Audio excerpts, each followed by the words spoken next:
Bueno, continuamos con estas charlas relativas al proceso electoral, muy particularmente al proceso electoral en el municipio de Puebla. Y vuelvo a saludar con mucho gusto al doctor René Valdivieso, académico de la Benemérita Universidad Autónoma de Puebla. Bienvenido otra vez, René. Mucho gusto, José Luis Win, Manolo. También saludo con mucho gusto a Win, que como usted sabe es, entre otras cosas, y ahora vamos a tratar un poco ese tema también, nuestro experto en redes sociales. ¿Qué tal, Win? ¿Cómo estás? ¿Qué tal, José Luis, Manolo, doctor? Un gusto tenerlo. Y bueno, al anfitrión de este espacio de alguna manera, que es Manolo Frausto. ¿Cómo estás, Manolo? Muy bien, José Luis, Win. Doctor Valdivieso, un gusto nuevamente para platicar de pues temas muy puntuales que tienen que ver con redes y campañas negras. Bueno, sabemos precisamente que se han puesto como de moda estas campañas negras. No son nada nuevo, creo que es la historia de la democracia y la historia del mundo habla siempre de campañas negras y de mala fama. Si leemos a Maquiavelo, podemos ver que en buena parte era un gran teórico de la campaña negra, o lo que así se podría llamar en su momento. Pero bueno, hay ahora otra manera de hacer campaña. Y en esa otra manera de hacer campaña también hay manera de introducir lo negro. Y de esto tenías algún contexto, Win. Sí, y ligando un poco a lo que comentábamos en el episodio anterior de qué tanto influyen las redes sociales, de cuántas personas, de qué se discute, como lo comentaba el doctor René, no hay números exactos, hay diversos estudios, hay personas que, bueno, por ejemplo la MIPSI, que es la Asociación Mexicana para Usuarios de Internet, dice que hay alrededor de 40% de la población mexicana que está conectada a Internet. No menciona específicamente cuántos en el caso de Puebla. Sin embargo, según ellos, el 97% de los usuarios utiliza redes sociales. Esto a nivel nacional.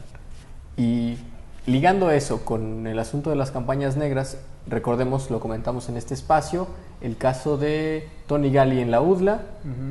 Difunden a través de un video que circula en YouTube, a través de un usuario que aparentemente fue creado solo con este fin, difunden el video.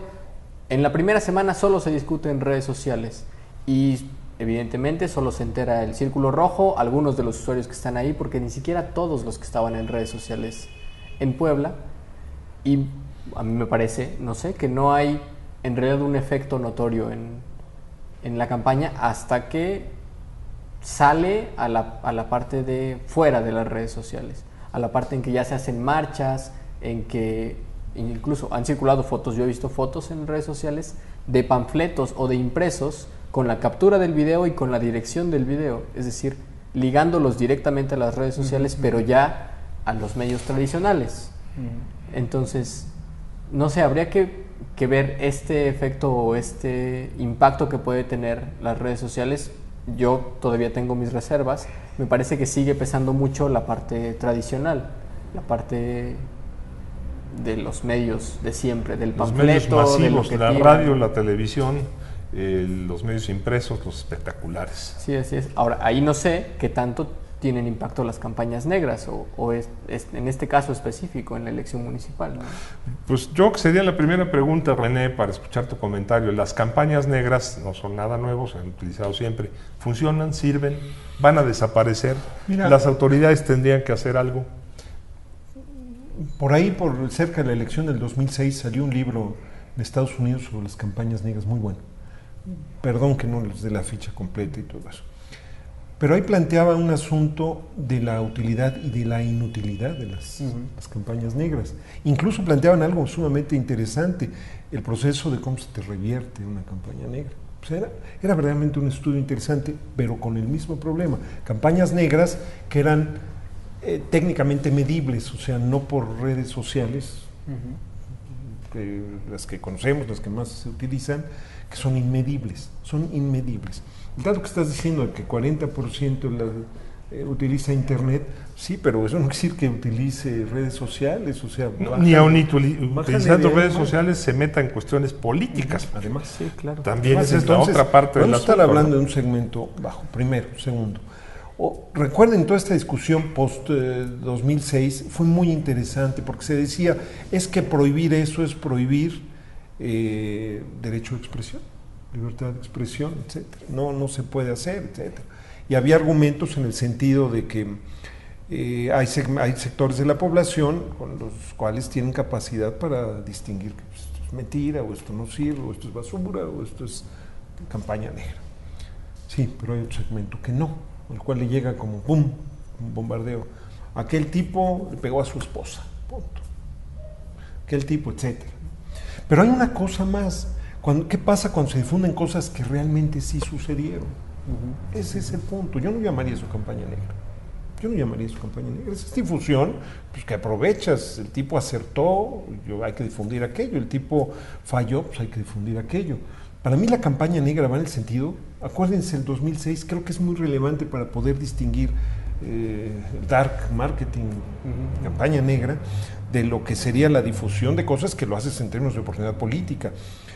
Acuérdense todo este asunto de que ya están aquí las brigadas bolivarianas, por ejemplo. O bueno, la más fuerte van a meter es un peligro para México, ¿no? Van a meter gente a vivir a tu casa. Eso es campaña negra. Eso es campaña negra. Entonces, vayamos distinguiendo este asunto. Para mí la campaña negra es aquella que está pasando una información que no tiene sustento, cuyo objetivo es golpear, aunque sea en el momento, porque con tantito que empiece a razonar, puede que no, y sobre todo llegar a este segmento que no tiene la capacidad, no lo digo en sentido negativo, pero que no tiene la información más que la capacidad, me equivoqué, perdón. No incluso la capacidad de análisis. La información que le da la capacidad para poder analizar adecuadamente una información. Eso es a lo que voy. Oye, no, van a meter gente a mi casa. Oye, no, es que verdaderamente es un peligro para México, mira, etcétera. Ese es el punto. Entonces, por eso el efecto de las campañas negras es muy corto. Pum, llega, pega, tiene ese efecto, ahí miden, etcétera. Pasa un día y tienes que volver a otra cosa y meter otra y otra y otra y otra. La campaña negra tiene que desarrollarse todo el tiempo. Pero si estás sacando cosas que sí son reales, mi pregunta, ¿eso es campaña negra? Eso me parece que es un asunto de oportunidad política, de oportunidad electoral. Por eso creo que sí vale la pena distinguirlo. Ahora, ¿qué tanto efecto tienen unas y otras cosas? Oye, y necesitamos que las empresas que encuestan, se lo dije muchas veces a Rigoberto, tienes que medir eso. Y eso implica encuestas. Como para medir abstencionistas y todo eso, tienes que hacer encuesta durante 6 años. En fin, cosas que platicábamos, Rigoberto.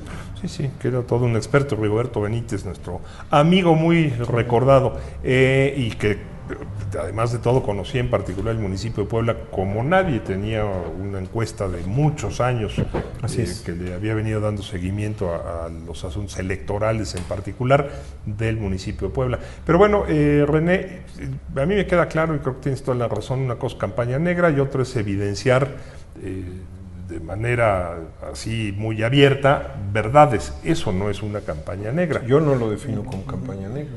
Y en el caso, René, hay muchos temas que inician en redes sociales, que después tienen un salto a los medios tradicionales, ¿no? La mayoría son referencias es un escándalo, todo el mundo habla en redes sociales de tal tema, ¿no? Lady Profeco, por hablar de uno reciente, ¿no? Lady Profeco en su momento con eso de la Lady y el Gentleman, que se ha puesto como de moda llamarles de ese modo, ¿no? Y bueno, sucedió con Peña Nieto, ¿no? Cuando lo de los libros, el libro que no supo decir en la Feria Internacional, es decir, cosas que de repente empezaron a hacer a través de internet, a través de redes sociales, que brincaron a los medios tradicionales y que finalmente en los medios tradicionales tampoco parece haber sido tanto el impacto. Es decir, la gente pues se enteraba y lo comentaba y viste o no lo viste, porque de repente ni siquiera habían visto los videos o lo que había sucedido, más bien era el tema que ahí quedaba, pero de alguna manera no parece haber afectado, no parece haber modificado, cuando menos de la elección, si hacemos esa comparación con la elección reciente, ¿no? Yo estuve en un debate, escuché a 2 personas debatir, académicos muy prestigiados, sobre este asunto de lo que pasó en la Feria del Libro, y uno de ellos decía literalmente, si esto hubiera pasado muy cerca de la elección, Peña Nieto no se recupera. La otra persona decía, esto no es cierto, esto desaparece en días. Fíjense, y eran 2 personas que se dedicaban al análisis electoral y todo esto. Fíjense las 2 opiniones, de 2 expertos. Finalmente, ¿qué pasó? Al paso de los días esto se diluyó. Tuvo razón la académica. Entonces, me parece que eso sucede con este asunto. Primero, el segmento de población es menor. Ahora, utilizan algunos otros medios que se ve que los reporteros no logran conseguir noticias, que se agarran de lo que está ahí y ahí lo ponen. Crece un poco más. Pues se acabó. Se acabó. O sea, me parece que hemos magnificado el efecto que tienen las redes sociales. Me parece que lo hemos magnificado. Incluso oí a un experto de Naciones Unidas hablando sobre el papel de las redes sociales en Egipto. Acuérdense que dicen que fue gracias a lo que pasó aquí, que se difundió por redes sociales. Sí, las convocatorias y todo eso sí, pero lo demás, el tipo decía, no, lo demás no.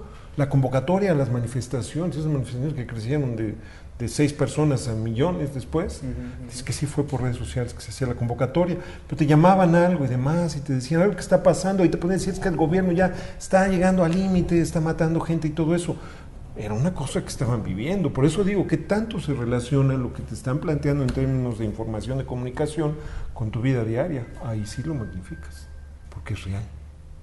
Porque es real, pero si te están diciendo es que se van a venir a comer a los niños, sí, claro. Claro, y es tiene un efecto 2 días, y después... Sí, y no hay que dejarlo de ver como un medio más que se puede utilizar en función de diversas circunstancias y no como una varita mágica que puede resolver o liberar un país o hacer una revolución. Claro. ¿no? Me parece que de que repente en términos políticos hay quien lo vende como una varita mágica. Así ¿no? es. Que llegue y dice, no, yo aquí te hago campaña y vas a ver... Tiene más efecto la imagen de una autoridad unipersonal en una campaña, desde mi punto de vista, que una campaña negra en red social, en términos de permanencia. Sí, claro. Lo digo, por ejemplo, o sea, por eso creo que sí es correcto el que se haya prohibido en la legislación que las autoridades estén utilizando eso. Tenemos un gobernador que tiene calificación muy alta. Tiene una calificación muy alta, digo. Eso les guste o no les guste a los poblanos, tenemos un gobernador que tiene calificación muy alta. Su imagen impacta, por supuesto. Impacta, ¿por qué? Porque es una persona que está reconocida en A, B y C cosas, ¿no? A lo mejor en D y X no, pero en estas sí que son importantes para mí como ciudadano en población. Su influencia sí puede...